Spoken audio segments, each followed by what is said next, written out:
السلام عليكم ورحمة الله وبركاته في قناة أسيل جيمر. اليوم فيديو يكون عبارة عن إني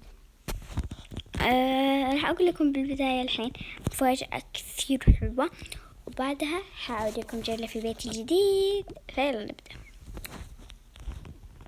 المفاجأة هي إن أسيل راح تبين وجهها، يعني أنا راح أبين وجهي بعدين في القناة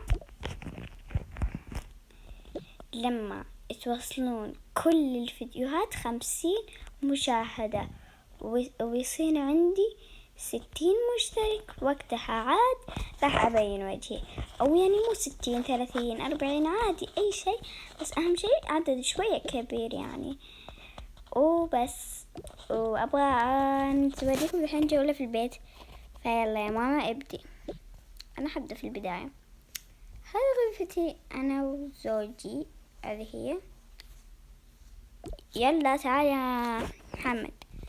وهذا هو المطبخ، إن شاء الله يعجبكم يعني. يلا كملي يا أسي. هذه الصالة يعني مثل ما انتم شايفين، فيها هنا سلايم. سوي سلايم الحين، سوي سلايم. جيب لا لا لا لا يا شيخ. ايوه جيب علبة، نسوي سلايم. هنا نسوي سلايم. سوينا سلايم الحين.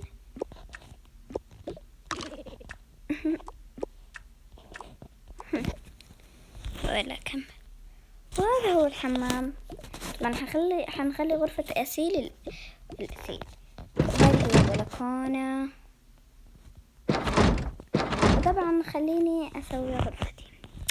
هذه هي غرفتي، ايش رايكم فيها؟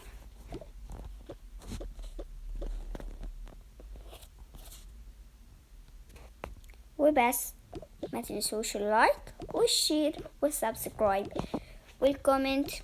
وبس، باي. أنا سوزان وأنا محمد.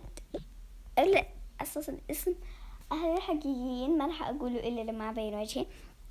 فبس، أنا اسمي سوزان، وأنا اسمي محمد، وأنا اسمي أسيل، وأحبكم كثير. وللمعلومية أنا ماني وحيدة ماما وبابا، أنا ثاني مولود لهم. بس باي، أحبكم كثير. بس باي.